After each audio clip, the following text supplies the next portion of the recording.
Ya, salam semua, selamat pagi semua yang diberkati Tuhan ya.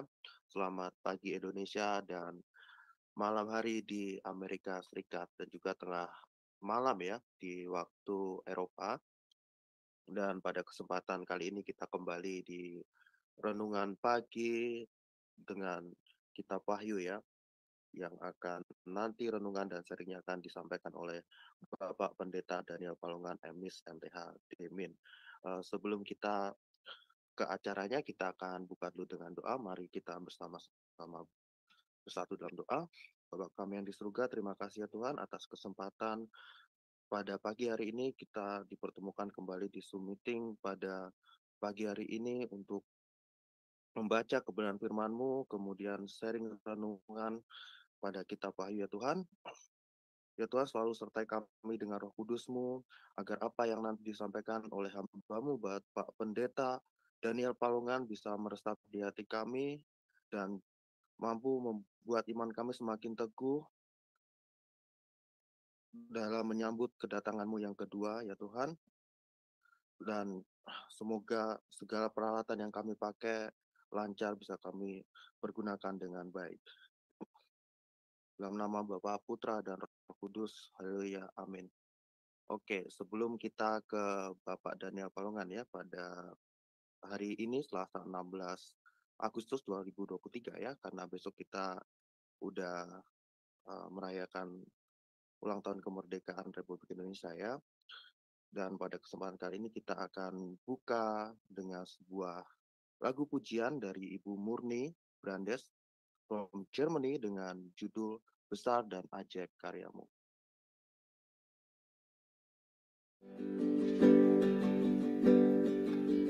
Besar dan ajaiblah karyamu,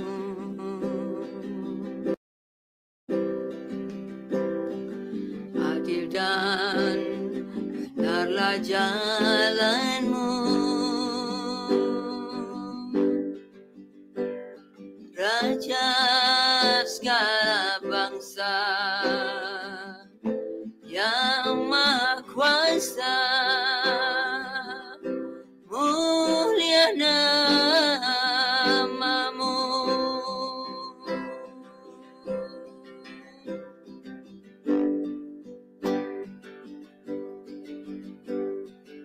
Besar dan ajaiblah karyamu, adil dan benarlah jalanmu, Raja segala bangsa yang Maha Kuasa, mulia namamu.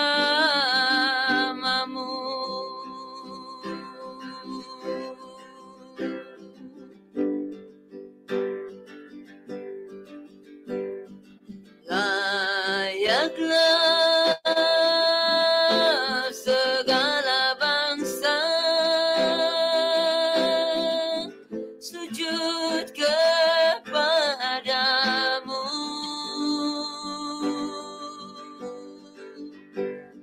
sebab Kau Allah yang kudus, layak disembah.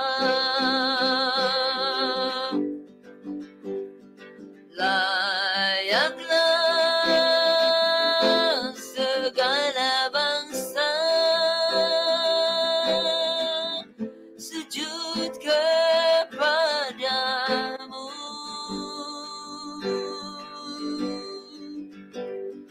sebab Kau Allah yang kudus, layak disembah.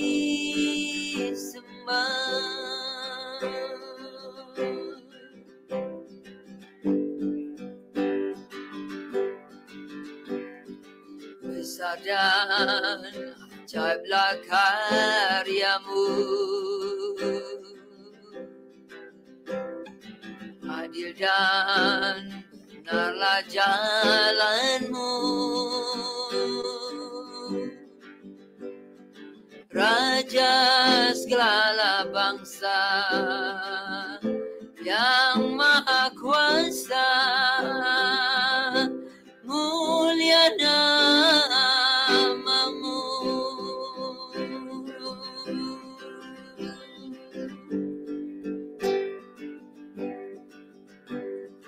Layaklah segala bangsa sujud kepadamu,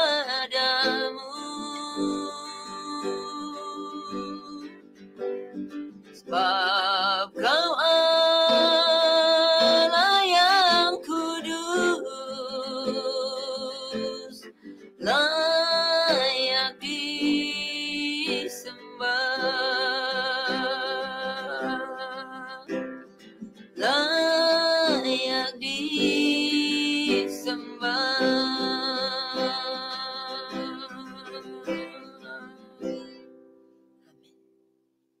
Amin. Oke, terima kasih Ibu Murni atas pujian penyembahannya ya.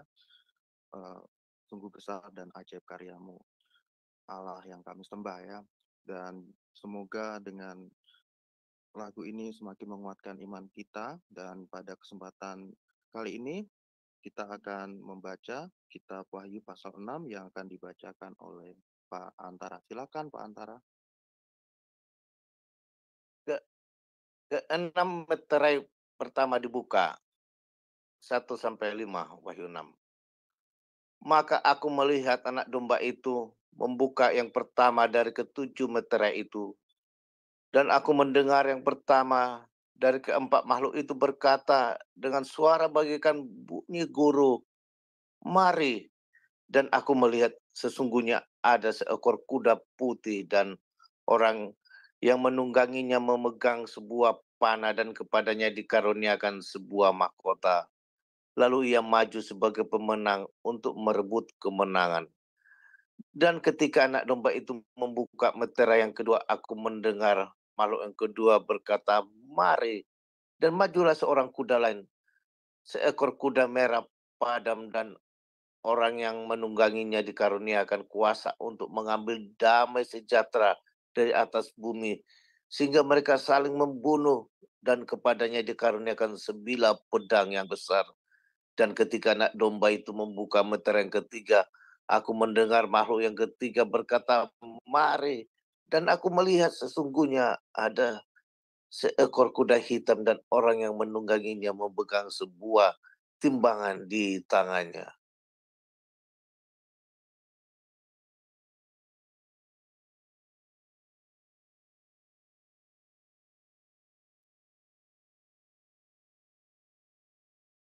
Oke, Aku, Pak Tio. aku lanjut aja. Sebentar, saya kasih dia, lupa saya kasih dia co-host, Tah. Dia udah dikasih co-host. Silakan buka, Pak. Unmute, Pak. Oke, saya lanjut ya. Ayat 6-10. Dan aku mendengar seperti ada suara di tengah-tengah keempat makhluk itu berkata, "Secupak gandum sedinar dan 3 cupak jelai sedinar, tetapi janganlah rusakkan minyak dan anggur itu." Dan ketika anak domba itu membuka meterai yang keempat, aku mendengar suara makhluk yang keempat berkata, "Mari." Dan aku melihat sesungguhnya ada seekor kuda hijau, kuning, dan orang menungganginya bernama Maut, dan kerajaan maut mengikutinya, dan kepada mereka diberikan kuasa atas 1/4 dari bumi untuk membunuh mereka, membunuh dengan pedang dan dengan kelaparan dan sampar, dan dengan binatang-binatang buas yang di bumi. Dan ketika anak domba itu membuka meterai yang kelima, aku melihat di bawah mezbah jiwa-jiwa mereka yang telah dibunuh oleh karena firman Allah dan oleh karena kesaksian yang mereka miliki. Dan mereka berseru dengan suara nyaring, katanya, berapa lamakah lagi, ya penguasa yang kudus dan benar, engkau tidak menghakimi dan tidak membalaskan darah kami kepada mereka yang diam di bumi. 11-15. Dan kepada mereka masing-masing diberikan selai jubah putih, dan kepada mereka dikatakan bahwa mereka harus beristirahat sedikit waktu lagi, hingga genap jumlah kawan-kawan pelayan dan saudara mereka yang akan dibunuh sama seperti mereka. Maka aku melihat ketika anak domba itu membuka meterai yang ke-6, sesungguhnya terjadilah gempa bumi yang dahsyat, dan matahari menjadi hitam bagaikan karung rambut, dan bulan menjadi merah seluruhnya bagaikan darah, dan bintang-bintang di langit berjatuhan ke atas bumi bagaikan pohon ara menggugurkan buah-buahnya yang mentah apabila ia digoncang angin yang kencang. Maka menyusutlah langit bagaikan gulungan kitab yang digulung, dan tergesarlah gunung-gunung dan pulau-pulau dari tempatnya. Dan raja-raja di bumi dan pembesar-pembesar serta perwira-perwira dan orang-orang kaya serta orang-orang berkuasa dan semua budak serta orang-orang merdeka bersembunyi ke dalam gua-gua dan celah-celah batu karang di gunung. Ayat 6 dan 17, dan mereka berkata kepada gunung-gunung dan kepada batu-batu karang itu, runtuhlah menimpah kami dan sembunyikanlah kami terhadap Dia yang duduk di atas tahta dan terhadap murka anak domba itu. Sebab sudah tiba hari besar murka mereka, dan siapakah yang dapat bertahan? Demikianlah bacaan firman Tuhan hari ini dari Wahyu 6. Amin ya. Demikianlah 17 ayat dari Wahyu 6 ya. Yang tadi ada sedikit revisi, yang pembacaannya dibawakan oleh Pak Aras dan Ibu Heni. Selanjutnya saya serahkan ke Pak Daniel untuk renungan dari firman yang telah kita baca. Silakan Pak Daniel. Salam saudara-saudara, selamat pagi, selamat bertemu kembali. Kiranya Bapak Ibu semua dalam perlindungan dan berkat Tuhan. Pada hari ini kita berterima kasih, kita sudah dituntun untuk sampai di pasal 6 dari pembacaan kitab Wahyu. Dan mulai dari ayat ini, saudara-saudara, pasal ini, saudara-saudara, kita akan melihat seterusnya pencurahan murka Allah atas seluruh muka bumi. Ya, itu dua kata yang saudara perlu pahami. Murka Allah yang dicurahkan dan meliputi seluruh bumi. Nah, sehingga yang mengatakan bahwa wahyu itu terjadi di Eropa Barat, itu dengan sendirinya akan terbantah karena dari kitab Wahyu ini pasal-pasal selanjutnya kita melihat bahwa seluruh bumi, dilanda seluruh bumi. Nah, karena ini pencurahan murka Allah, maka jelas ini tidak ditujukan kepada orang-orang percaya, ya.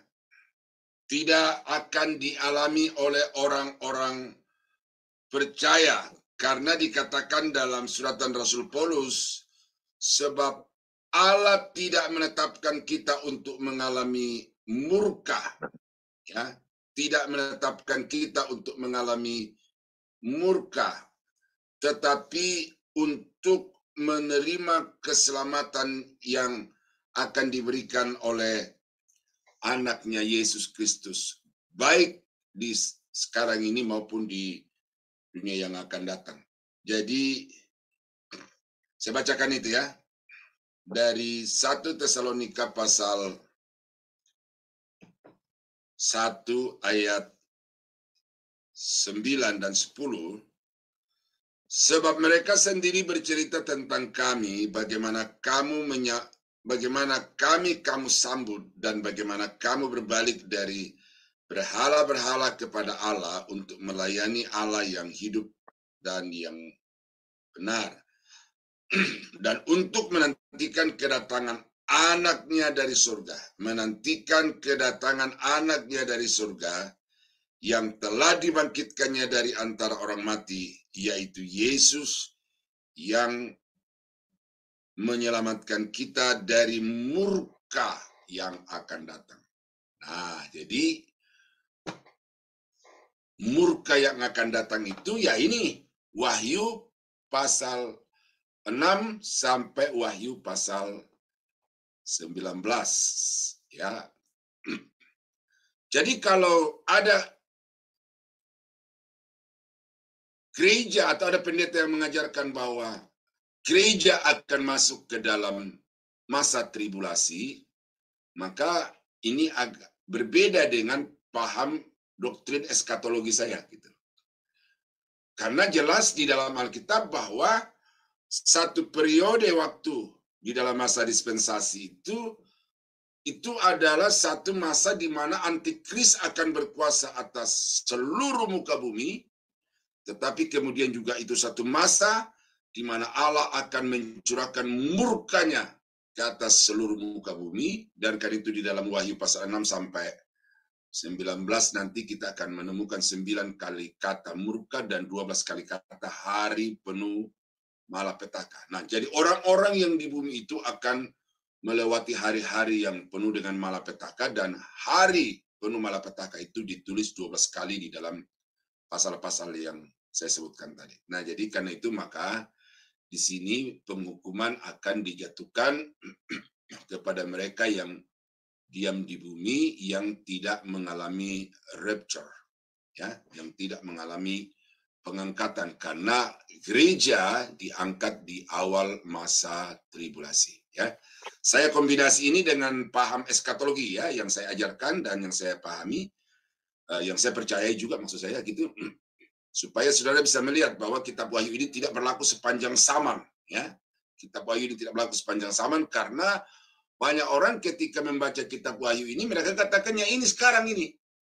Sekarang ini, Matius pasal 24, kalau saudara tidak hati-hati membacanya, itu ada bagian-bagian yang terjadi di luar masa tribulasi, tapi ada bagian-bagian yang terjadi di dalam masa tribulasi. Nah, karena itu maka membaca Alkitab itu harus dengan tercermat, dengan analisis yang tajam, supaya jangan sampai mencampur adukan. Karena apa yang disebut di dalam pasal 6 ini, kuda putih, kuda merah, kuda hijau, kuda hitam, itu banyak amba-amba Tuhan yang mengatakan itu sekarang sedang berlangsung. Tetapi saya mau tegaskan ini lebih dahulu kepada saudara-saudara bahwa pembukaan materai, ya, 7 materai ini tidak terjadi dari awal gereja sampai kepada pengangkatan gereja, tetapi pembukaan materai itu terjadi pada saat gereja telah diangkat. Nah, jadi saya kira dengan pendahuluan berdasarkan doktrin eskatologi itu, saudara sudah bisa melihat bahwa ini tidak berlaku bagi gereja, tetapi ini berlaku bagi orang-orang yang tidak percaya sampai terjadinya rapture itu. Nah, yang kedua yang saya mau sampaikan kepada Bapak Ibu, bahwa ketika kita membaca murka-murka atau pembukaan materai ini, jangan saudara berpikir hal-hal yang bersifat rohani. Ya. Ini real, ini historis. Oleh karena itu saya tidak percaya kepada paham hermeneutis atau pola hermeneutis bahwa Wahyu adalah kitab idealis. Semuanya simbol.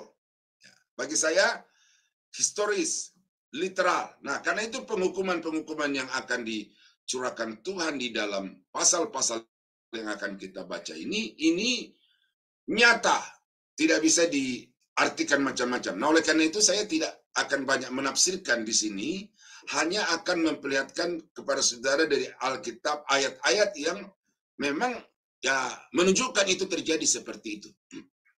Ya.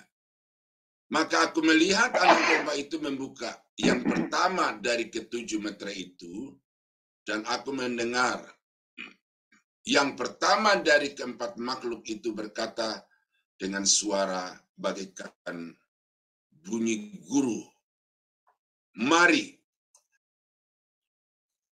Nah, empat makhluk di situ yang kita sudah lihat itu serafim itu ya, yang berwajah seperti singa, seperti lembu, seperti manusia, seperti burung Raja Wali, ya, itu salah satu dari mereka itu ketika materi pertama ini dibuka, dia berkata, mari. Nah, siapa yang mari itu adalah, ini ayat 2. Dan aku melihat sesungguhnya ada seekor kuda putih dan orang yang menungganginya memegang sebuah panah dan padanya dikaruniakan sebuah mahkota.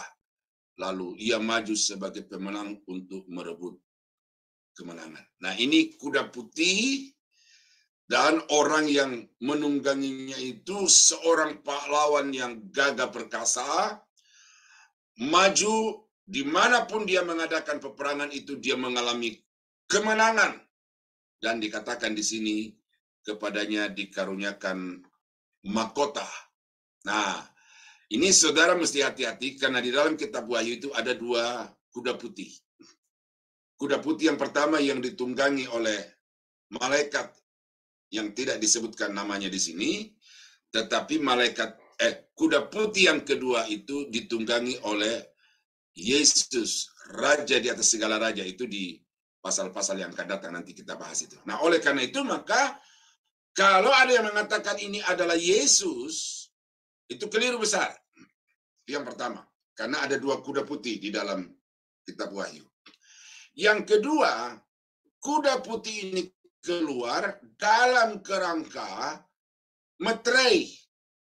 Dalam konteks meterai, artinya pencurahan murka Allah ke atas muka bumi ini.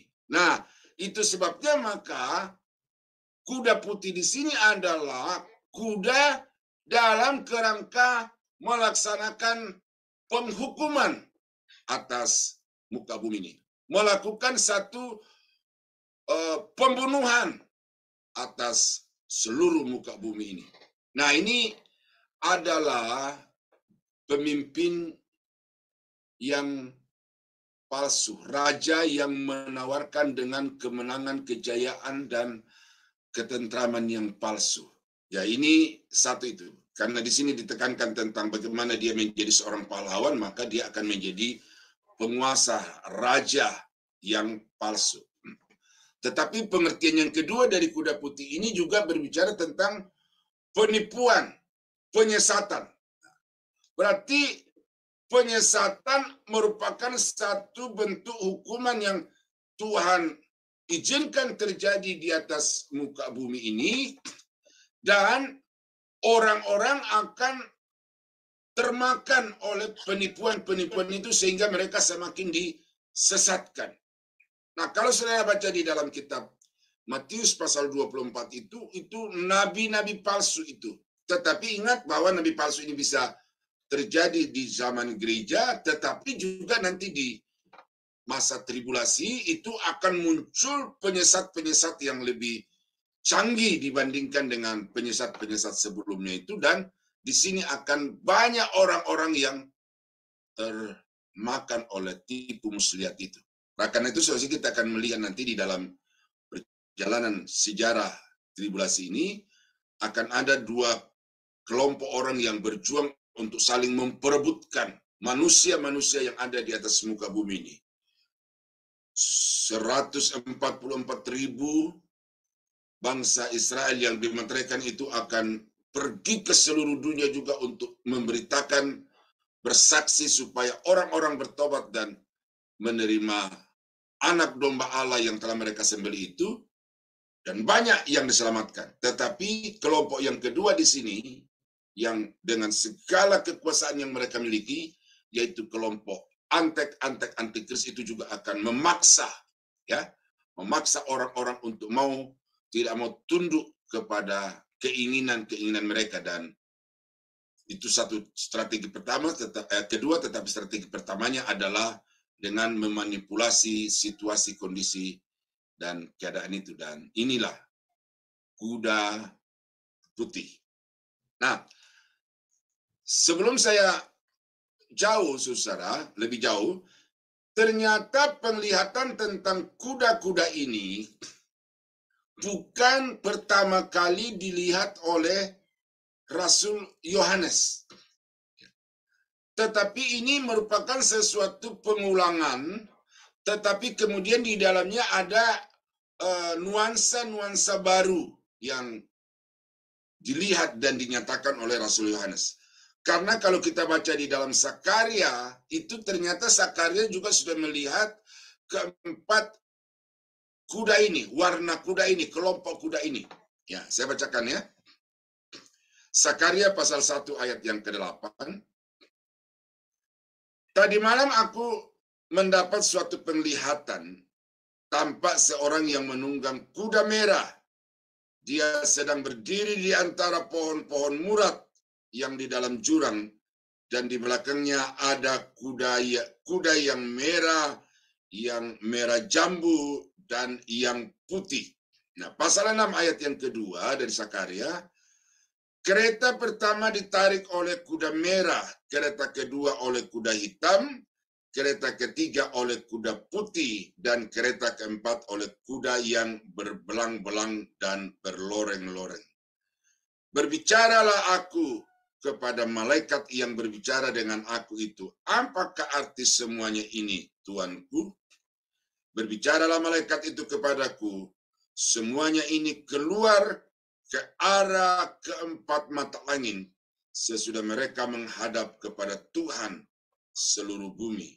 Yang ditarik oleh kuda hitam itu keluar ke tanah utara, yang putih keluar ke arah barat, yang berbelang-belang itu keluar ke tanah selatan. Nah, jadi di sini dia hanya menunjukkan tentang warna kuda itu dan arah kemana kuda-kuda itu akan pergi untuk menebarkan semua bencana-bencana yang ada di dalam otoritas mereka itu. Nah, jadi saudara-saudara, kita melihat di sini bahwa apa yang Yohanes lihat itu merupakan semacam satu progresivitas dari apa yang sudah dilihat oleh Nabi Sakaria di dalam Perjanjian Lama. Nah, jadi ini semakin memperkuat, saudara, bahwa kitab Wahyu itu tidak boleh ditafsirkan secara alegori, karena nubuatan-nubuatan Perjanjian Lama itu digenapi, diwujudkan secara literal, gitu loh. Nah, apa yang dilihat oleh Nabi Sakaria dilihat oleh oleh Rasul Yohanes, dan itu sama, ya, sama. Cuma dengan penguraian yang lebih detail-detail. Nah, jadi saudara, itu saya mau jelaskan itu dulu. Nah, yang kedua di dalam ayat yang ketiga sampai dengan ayat yang keempat, dan ketika anak domba itu membuka meterai yang kedua, aku mendengar makhluk yang kedua berkata, mari. Nah, dia panggil lagi nih, penunggang kuda yang kedua. Dan majulah seekor kuda lain, seekor kuda merah padam, dan yang menungganginya dikaruniakan kuasa untuk mengambil damai sejahtera dari atas bumi, sehingga mereka saling membunuh, dan kepadanya dikaruniakan sebilah pedang yang besar. Nah, jadi apa yang akan terjadi di atas muka bumi ketika kuda merah ini dan penunggangnya itu beroperasi, maka dunia akan kehilangan dengan damai sejahtera, sehingga orang-orang akan saling bunuh-membunuh tanpa melihat kawan, tanpa melihat sahabat. Pokoknya mereka melampiaskan keamarahan itu dan terjadilah satu pembunuhan secara besar-besaran di atas muka bumi ini akibat dari diambilnya damai sejahtera dari kehidupan setiap orang. Ya, ini situasi peperangan yang intensitasnya berbeda dengan peperangan yang mendahului masa tribulasi ini. Seperti yang saya pernah ajarkan di dalam eskatologi bahwa ketika bangsa Israel kembali untuk mendirikan kerajaan di tanah yang Tuhan sudah janjikan kepada mereka, maka bangsa-bangsa sekitarnya itu akan marah karena wilayah mereka dicaplok lalu berperang, ya, menyerukan perang untuk melawan dan mengusir bangsa Israel. Tetapi pada waktu itu Israel akan mengalahkan mereka. Lalu minta bantuan ke Rusia dan bangsa Israel akan terdesak dan kemudian Israel akan meminta bantuan ke Barat. Terjadilah peperangan antar bangsa-bangsa Barat dan Timur. Dan faktor penyebab utama terjadinya peperangan itu adalah Israel. Nah, tetapi itu terjadi di luar periode waktu di mana kuda-kuda ini beroperasi, saudara. Ya, itu saudara mesti paham itu baik-baik supaya jangan serta-merta menarik nubuat-nubuat di dalam kitab Wahyu itu bagi masa kini. Itu gegabah penafsirannya itu. Karena apa yang terjadi masa kini, ya, zaman gereja maksud saya itu ada nubuatannya tersendiri di dalam Alkitab. Nah, karena itu peperangan yang disebabkan oleh penunggang kuda merah ini itu adalah peperangan yang bukan antar barat dan timur, bukan antar bangsa dan bangsa, tetapi itu suatu peperangan yang tidak terkoordinir sehingga siapa saja boleh membunuh siapa saja dan terbunuh oleh siapa saja. Nah, itu jadi dunia akan kehilangan damai sejahtera sehingga di dalam rumah tangga sendiri pun juga akan terjadi hal-hal yang seperti itu. Nah, ini mengerikan. Saudara tidak perlu cari arti rohani, apa arti ini, apa arti itu. Nah, ini peperangan yang terjadi yang bunuh-membunuh secara ya, tawuran besar-besaran lah gitu loh ya. Kalau istilah masa kini. Nah, itu kuda yang kedua, materai yang kedua. Dan ketika anak domba itu membuka materai yang ketiga, aku mendengar makhluk yang ketiga berkata, "Mari." Dan aku melihat sesungguhnya ada seekor kuda hitam dan orang yang menungganginya memegang sebuah timbangan di tangannya. Ya, memegang sebuah timbangan di tangannya. Ini berkaitan dengan apa ini?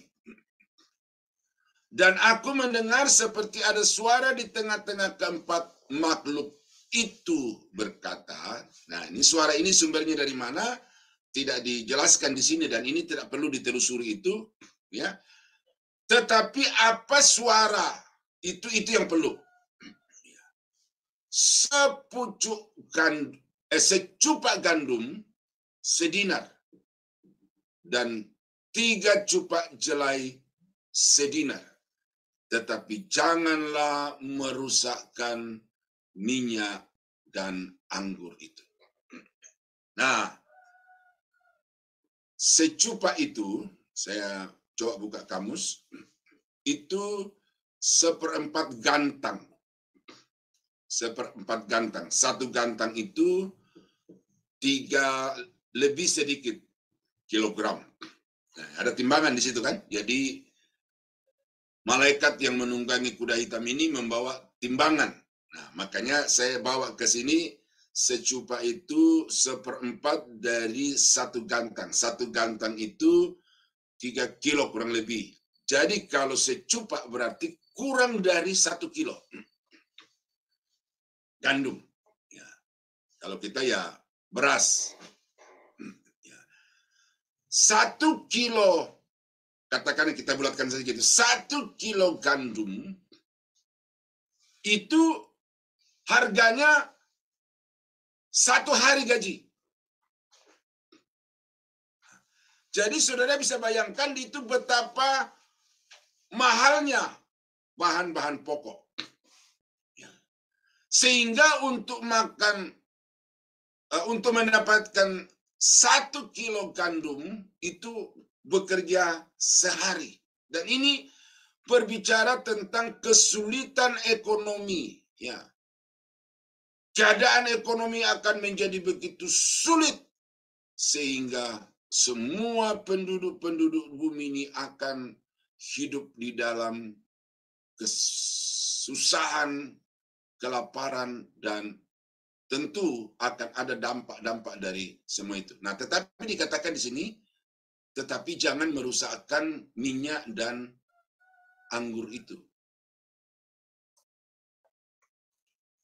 Ini yang menjadi alasan dari Pendeta Pariaji dengan roti perjamuan, anggur perjamuan itu. Nah, ini dia bilang nih, salah satu ayat yang dia kutip ini, bahwa anggur itu punya kuasa. Tetapi di sini saya baca dari beberapa literatur, minyak dan anggur di sini ini berbicara tentang barang-barang mewah, ya, mahal-mahal harganya pada waktu itu, dan tentu ini tidak akan bisa dibeli oleh orang-orang biasa, oleh orang-orang yang kaya raya mungkin bisa. Nah, karena itu maka orang-orang tertentu bisa membeli, tetapi kebanyakan orang itu tidak akan bisa menyentuh minyak dan anggur ini. Sedangkan gandum saja, ya, itu mereka harus peroleh dengan susah payah, maka apatah lagi yang mahal-mahal itu. Nah, jadi kuda atau meterai yang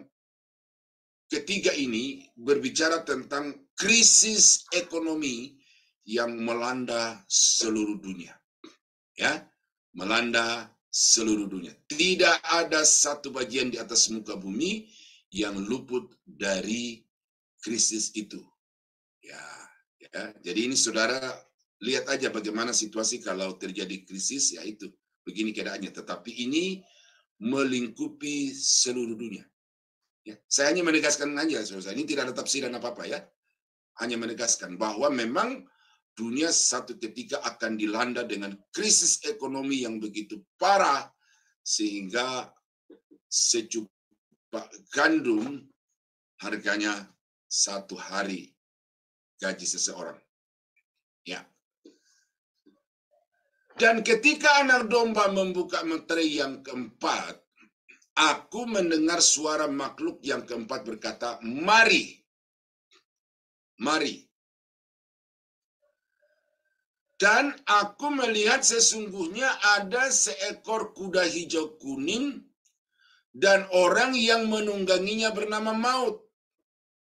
Dan kerajaan Maut mengikutinya. Dan mereka diberikan kuasa atas 1/4 dari bumi. Nah, lihat, 1/4 dari bumi untuk membunuh dengan pedang. Ya. Tadi itu di materi yang ketiga saling membunuh, materi yang kedua saling, saya lupa nih. Ya, yang saling membunuh itu ya, pokoknya ada materi di atas itu. Diambil damai sejahtera dari atas muka bumi. Nah, lalu di sini itu kepada malaikat penunggang kuda itu diberi otoritas untuk membunuh 1/4 dari penduduk bumi. Nah, cuma di sini tidak dijelaskan apakah per wilayah seperti di dalam kitab Sakaria, ada yang ke utara, ada yang ke barat, ada yang ke timur, dan ada yang ke bagian yang lain, ya. Nah, itu kan berbicara tentang wilayah-wilayah. Tetapi di sini dikatakan bahwa hanya membunuh 1/4 dari bumi dengan pedang. 1. Membunuh dengan kelaparan. Nah, ini kelanjutan dari krisis ekonomi yang terjadi di materi yang ketiga itu. Ya. Dibunuh dengan penyakit sampar.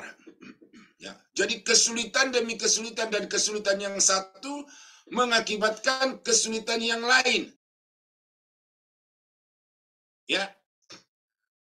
Sampar. Dan mengizinkan binatang-binatang buas yang diam di atas bumi ini untuk membunuh manusia-manusia sehingga genap jumlahnya menjadi 1/4. Katakanlah kalau tersisa pada waktu itu di bumi manusia itu 10 miliar. Ya.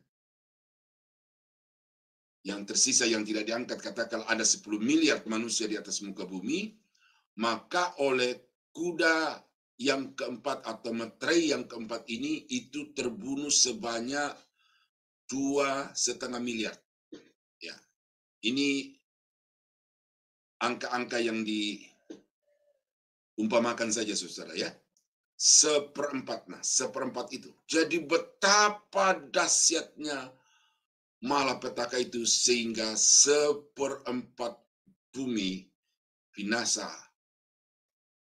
Ya. Bandingkan dengan corona. Corona berapa banyak orang yang jadi korban. Saya lupa mengikuti update terakhirnya itu. Ya. Tetapi ya dibandingkan dengan jumlah populasi dunia, ya saya kira presentasinya nggak terlalu banyak. Ya. Dengan wabah-wabah sebelumnya, ya katakanlah flu Spanyol, ya apa yang terjadi dengan corona ini masih lebih sedikit. Nah, jadi bencana demi bencana yang terjadi di atas muka bumi, yang telah terjadi di atas muka bumi ini itu seujung kuku dari apa yang terjadi di dalam periode 7 tahun zaman antikris itu. Nah, ini kenapa tadi saya katakan bahwa jangan ditarik zaman antikris itu ke sini, oleh karena banyak orang yang begitu gampang, ya katakanlah waktu tsunami tahun 2004 Indonesia itu khotbah tentang akhir zaman itu di mana-mana. Ini saatnya kita berjaga-jaga karena Tuhan sudah mau datang. Ini penggenapan dari nubuatan di dalam Alkitab dan di dalam kitab Wahyu. Itu orang-orang yang menarik peristiwa Wahyu atau antikris itu ke zaman gereja. Itu keliru. Karena ini berbicara hanya di dalam periode waktu di mana ketika antikris sedang berkuasa atas muka bumi, dan karena itu Tuhan memurkai bumi. Ya. Di dunia akan dilanda dengan malapetaka yang teramat dahsyat karena orang-orang akan mati. Nah, bisa saja itu nanti di sebelah saudara orang-orang yang saudara kasih, tetapi kemudian ditebas dengan pedang itu, dan saudara akan bisa membayangkan bagaimana rasa dari orang yang melihatnya itu. Ya, jadi saya kekurangan kata-kata untuk mendramatisir, saudara ya. Tidak seperti pendeta-pendeta yang pandai mengolah kata, tetapi secara ilmiah ini saya berani pertanggungjawabkan bahwa apa yang saya katakan kepada saudara itu tidak bisa dibantah karena saya melakukan studi ini dengan dukungan dari bagian-bagian Alkitab yang lain. Nah, itu materi yang keempat. Ayat yang ke-9 sampai ayat yang ke-11 bicara tentang materi yang kelima. Dan ketika anak domba itu membuka materi yang kelima, aku melihat bahwa di bawah mezbah jiwa-jiwa mereka yang telah dibunuh oleh karena firman Allah dan oleh karena kesaksian yang mereka miliki. Aku melihat di bawah mezbah jiwa-jiwa dari orang-orang yang terbunuh pada masa itu, ya, oleh karena mereka bersaksi tentang firman Allah. Mereka bersaksi tentang keselamatan di dalam Yesus Kristus, dan itu menyebabkan mereka dibunuh. Ya, tetapi ini berbeda dengan kematian yang dialami oleh 1/4 bumi tadi itu, ya. 1/4 bumi tadi itu dibunuh karena dimurka, tetapi kalau ini dibunuh oleh karena dibenci oleh orang-orang dunia yang tidak suka dengan kesaksian mereka tentang firman Allah dan tentang Yesus Kristus. Nah, dan mereka berseru dengan suara nyaring, katanya, berapa lamakah lagi ya penguasa yang kudus dan benar? Tentu ini suara mereka, seruan mereka kepada anak domba Allah yang sedang membuka meterai-meterai itu. Dan para syahid atau para syuhada ini ya sedang meminta atau mengharapkan kepada penguasa yang benar itu supaya sudah tumpas habis orang-orang yang melakukan kejahatan itu. Tetapi apa jawaban dari Tuhan, nanti kita baca ya. Berapa lama lagi, hai penguasa yang kudus dan yang benar, engkau tidak menghakimi dan tidak membalaskan darah kami kepada mereka yang diam di bumi. Ini harapan dari orang-orang yang sudah mengalami mati syahid itu. Dan pada waktu mereka dibunuh itu, saudara-saudara, itu jiwa mereka dipisahkan, ya, dibawa ke tempat orang-orang mati di dalam iman kepada Yesus. Dan ini di dalam teks ini, dalam konteks ini, itu sepertinya terhimpun langsung dengan orang-orang yang ada di surga yang dilihat di dalam pasal 4, pasal 5 itu, ya. Dan orang-orang itu berkata, tumpaslah mereka, enyakkanlah mereka, karena mereka telah berbuat begitu keji kepada kami. Ya. Tetapi apa kata Tuhan? Ya. Dan kepada mereka masing-masing, tidak ada jawabannya. Ya. Dan kepada mereka masing-masing diberikan selai jubah putih, dan kepada mereka dikatakan, ya ini.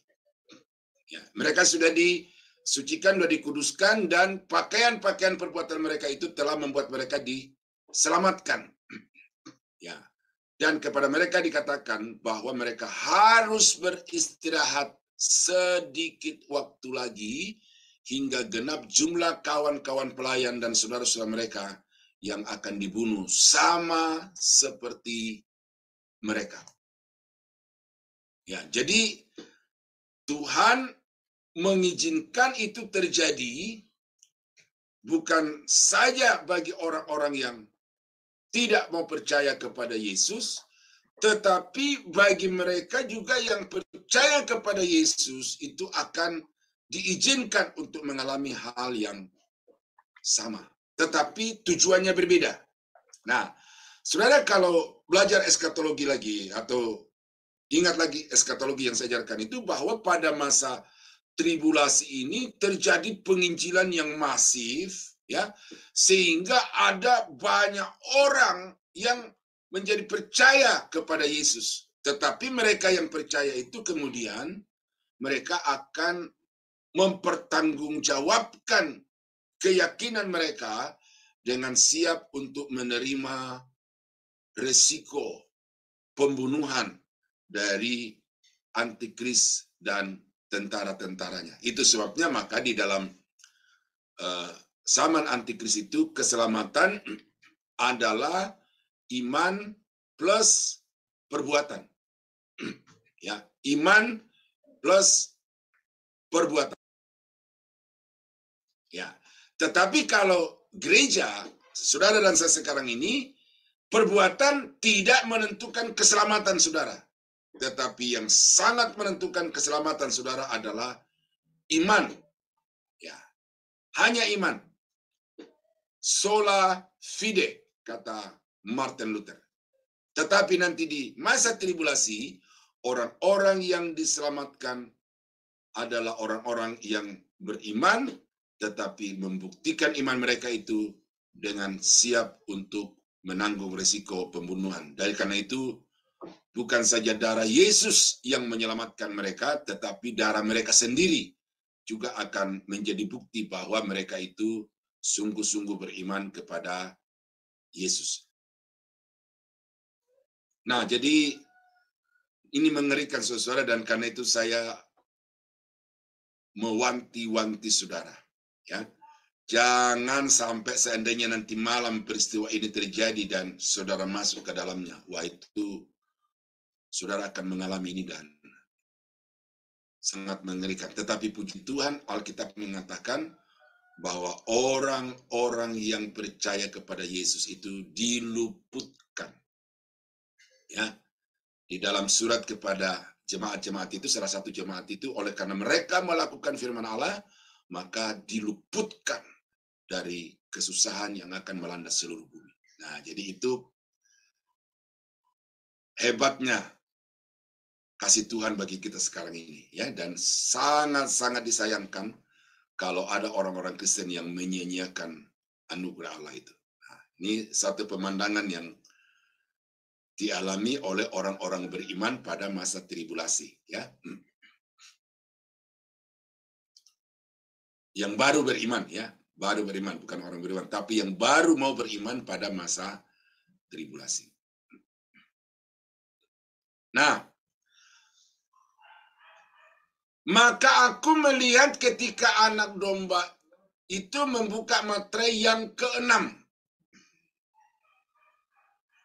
Sesungguhnya terjadilah gempa bumi yang dahsyat dan matahari menjadi hitam.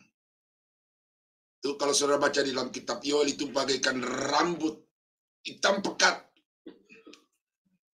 Oh ini nih, bagaikan karung rambut dan bulan menjadi merah seluruhnya bagaikan darah.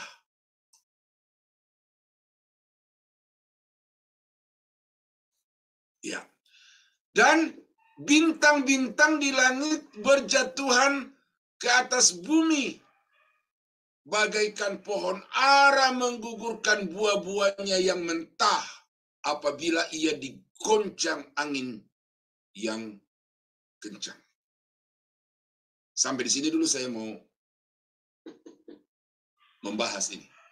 Ini peristiwa alam.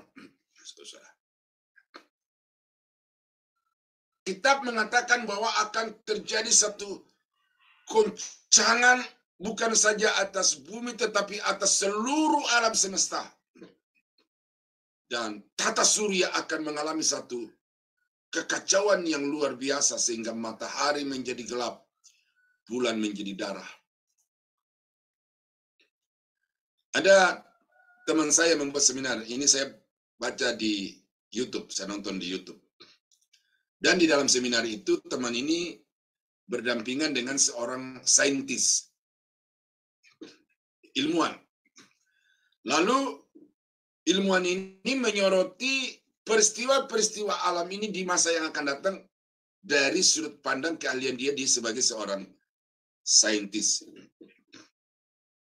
Ya. Lalu akan terjadi kekacauan tata surya. Pokoknya bintang-bintang akan berjatuhan.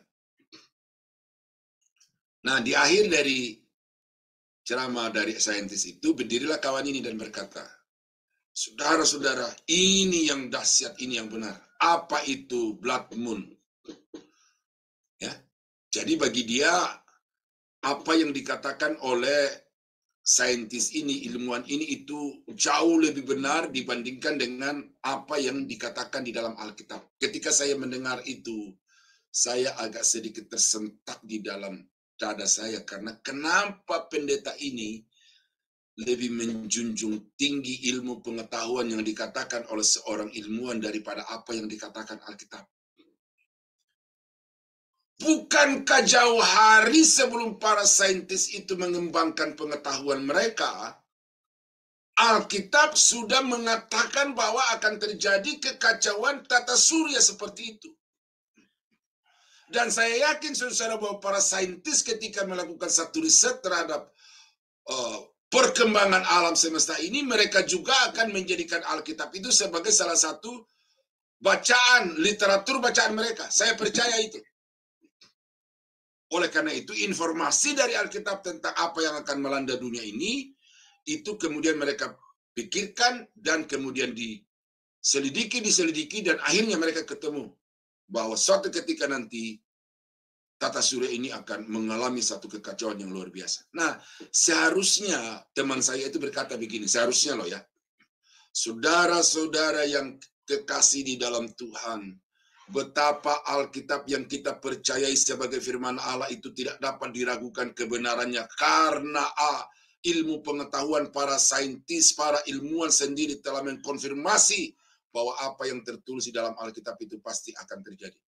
Harusnya berkata begitu teman saya itu. Tetapi justru dia merendahkan Alkitab, lalu dia meninggikan ilmu pengetahuan, meninggikan ilmuwan itu. Itu bagi saya satu kekeliruan dari seorang pendeta yang bergelar doktor teologi. Keliru besar. Harus mengatakan saudara-saudara jangan ragu terhadap Alkitab yang ada di tangan saudara.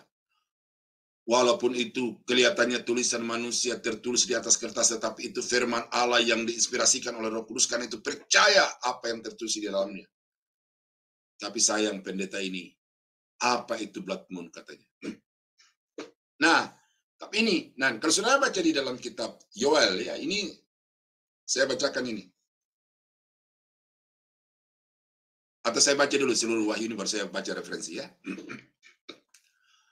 Maka menyusutlah langit bagaikan gulungan kitab yang digulung, dan tergeserlah gunung-gunung dan pulau-pulau dari tempatnya. Tuh. Jadi ada lagu yang mengatakan, biarpun gunung-gunung beranjak dan da-da-da-da-da-da. Saya lupa saya itu. Artinya bagi pemahaman manusia sekarang ini bahwa memang gunung-gunung itu tidak akan pernah beranjak. Tidak akan pernah berpindah dari tempatnya. Itu sudah tetap di situ. Tetapi Alkitab mengatakan bahwa satu ketika itu gunung-gunung akan berpindah tempat karena goncangan yang begitu dahsyat itu. Pulau-pulau akan hilang. Beda dengan pulau-pulau yang hilang di dunia sekarang ini. Kalau pulau-pulau sekarang ini hilang di atas muka bumi atau dari penglihatan manusia itu, oleh karena meningginya permukaan laut akibat dari mencairnya gunung es atau salju yang ada di kutub utara dan di kutub selatan itu. Sehingga air laut naik menghilangkan pulau-pulau yang rendah. Tetapi pulau-pulau yang hilang di sini itu tidak terjadi di dalam konteks menaiknya air laut itu.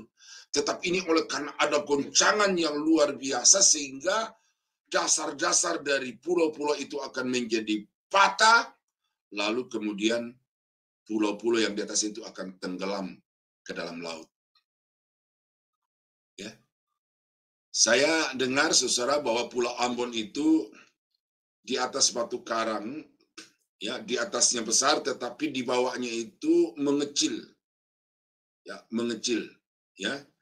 Nah, jadi kalau nanti terjadi goncangan itu, maka bagian yang mengecil dari Pulau Ambon di bawah laut itu akan patah sehingga Pulau Ambon itu akan tenggelam bagaikan piring yang jatuh itu, saudara. Ya, ini saya tidak menubuatkan Pulau Ambon, tetapi ini saya hanya memberikan satu pemahaman secara ilmu, walaupun saya bukan ilmuwan, tetapi saya dengar bahwa Pulau Ambon itu ya konstruksinya begitu, sehingga di bawahnya itu mengecil, tetapi kemudian di atas membesar, dan kalau ini terjadi goncangan maka akan patah. Nah, itulah sebabnya maka pulau-pulau akan hilang dari atas muka bumi.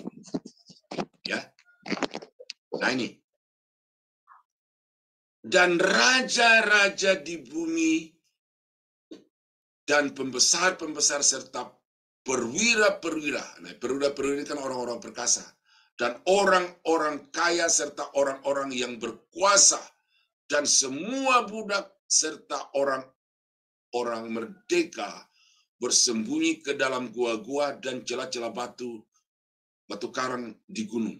Nah, karena mereka melihat peristiwa yang begitu dahsyat, tetapi juga kemudian mereka melihat anak domba yang sedang murka itu.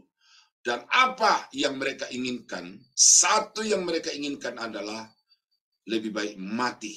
Karena siapakah yang tahan terhadap murka anak domba ini? Ya, ayat 16. Dan mereka berkata kepada gunung-gunung dan kepada batu-batu karang itu, runtuhlah menimpa kami dan sembunyikanlah kami terhadap Dia yang duduk di atas takhta.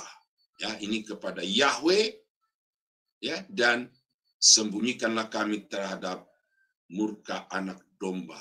Jadi mereka takut melihat Yahweh yang duduk di atas takhtanya dan anak domba yang di dalam tangannya ada meterai yang sedang mencurahkan murka ke atas muka bumi ini. Itu semua orang di atas muka bumi ini itu berkeinginan lebih baik mati karena dahsyatnya gempa dan murka Tuhan ini. Sebab sudah tiba hari besar murka mereka, dan siapakah yang dapat bertahan? Nah, itu adalah materi yang keenam. Ya, akan terjadi satu kekacauan sistem alam semesta. Bintang-bintang akan berjatuhan ke atas muka bumi, menerpa permukaan bumi ini, dan orang-orang yang ada di dalamnya akan mengalami kematian, tetapi sebagian yang lain yang masih hidup akan mencari mati, tetapi mereka tidak menemukan. Nah, ayat-ayat yang tadi saya sebutkan itu nanti saudara baca saja di dalam Alkitab, itu ada di situ referensinya, tetapi itu mendukung, mengkonfirmasi seperti ini. Di dalam Yoel pasal 2, di dalam Matius pasal 4 juga, ya, di banyak bagian Alkitab yang lainnya itu semua itu senada sama seperti apa yang dikatakan oleh Yohanes di sini, tetapi memberikan nuansa-nuansa yang, nah, nubuatan memang begitu, saling melengkapi satu dengan yang lain, dan kalau seluruh nubuatan itu dikumpulkan, maka kita akan mendapatkan suatu gambaran yang utuh. Dan ini jelas bahwa satu ketika seluruh muka bumi akan diterpa dengan murka Allah yang maha dahsyat itu. Jadi apa yang saudara harus refleksikan dari hidup saudara dengan peristiwa-peristiwa 6 materi yang sudah dibukakan ini, bagi saya tidak lain adalah, Tuhan, terima kasih karena Engkau sudah menyelamatkan aku sebelum peristiwa itu terjadi. Seandainya, saudara, seandainya saya masuk ke dalam situasi ini, maka saya akan hidup di dalam satu penderitaan yang teramat sangat. Karena apa yang terjadi pada masa tribulasi ini dikatakan di dalam kitab Daniel itu sesuatu yang belum pernah terjadi sebelumnya, dan sesudah itu tidak akan pernah ada lagi peristiwa yang seperti itu. Jadi ini puncak dari semua penderitaan yang diizinkan Tuhan terjadi atas seluruh alam semesta ini. Nah, jadi kitab Wahyu pasal 6 tidak ada yang perlu dirohanikan, semuanya historis. Karena itu kalau saudara membaca kitab Wahyu pasal 6 ini dan selanjutnya, anggap saja saudara sedang menonton film, ya. Saudara sedang menyaksikan di layar kehidupan saudara itu ada film yang sutradaranya adalah Yesus dan aktor-aktornya adalah orang-orang yang tidak percaya kepada Yesus, dan bintang utamanya adalah antikris. Nah, itu filmnya itu, saudara, ya. Nah, kiranya Tuhan menolong memberkati saudara untuk bisa memahami pasal ini secara lebih baik, dan karena itu apa yang saya sampaikan pegang erat, tetapi kemudian saudara harus minta bimbingan dan penerangan Roh Kudus untuk bisa memahaminya secara lebih detail lagi. Tuhan Yesus memberkati. Mari kita berdoa. Bapa di surga, terima kasih kami sudah merenungkan Wahyu pasal 6 ayat pertama sampai yang terakhir. Kami melihat suatu pemaparan tentang bencana demi bencana, murka demi murka yang Tuhan akan limpahkan atas orang-orang yang tidak percaya, yang masih diam di atas muka bumi ini pada waktu itu. Dan dengan peristiwa ini ya Tuhan, kami mengucap syukur karena Yesus Kristus Juru selamat kami. Bukan saja membuat kami masuk surga hidup kekal selama-lamanya, tetapi juga Yesus telah menyelamatkan kami dari murka itu. Dan untuk itu Tuhan, kami naikkan segala puji, hormat, dan kemuliaan bagi Yesus, Raja di atas segala raja, anak domba yang telah disembelih, tetapi bangkit sebagai pemenang. Dalam nama Yesus di surga, terima kasih karena Tuhan sudah memimpin doa pagi kami hari ini dari awal sampai akhir, dan kami berterima kasih kami sudah diberitahukan tentang apa-apa yang akan terjadi di masa yang akan datang, dan kami sungguh berterima kasih. Dengan ini kami bisa semakin menata diri kami untuk hidup berkenan kepada Tuhan, sehingga kami dapat diluputkan dari peristiwa-peristiwa dahsyat yang akan melanda seluruh dunia ini. Sementara kami akan kembali kepada aktivitas kami setiap hari. Tuhan tolong sertai apapun yang kami kerjakan. Kami mohon tangan Tuhan yang akan melindungi, menuntun, sehingga yang kami kerjakan berhasil untuk hormat kemuliaan nama-Mu. Teman-teman kami yang akan masih tetap dalam ruangan ini untuk menaikkan doa-doa syafaat mereka kepada Tuhan, Tuhan juga kuatkan dan berikan kepada mereka jawaban-jawaban seperti yang Tuhan inginkan, sehingga dengan demikian membuat saudara-saudara kami ini akan semakin semangat dan semakin mengandalkan Tuhan di dalam hidup mereka. Terima kasih Bapak, kami akhiri Coffee Morning bersama Yesus ini, di dalam nama Yesus Tuhan dan Juru Selamat kami. Haleluya. Dan saudara-saudara yang kekasih di dalam Tuhan, kiranya anugerah dari Allah Bapa di dalam surga, damai sejahtera dari Tuhan kita Yesus Kristus, serta persekutuan kuat kuasa Roh Kudus, kiranya menyertai kita sekalian dari sekarang sampai selama-lamanya. Dalam nama Yesus, kami akhiri doa pagi kami hari ini. Haleluya. Amin. Amin semua ya.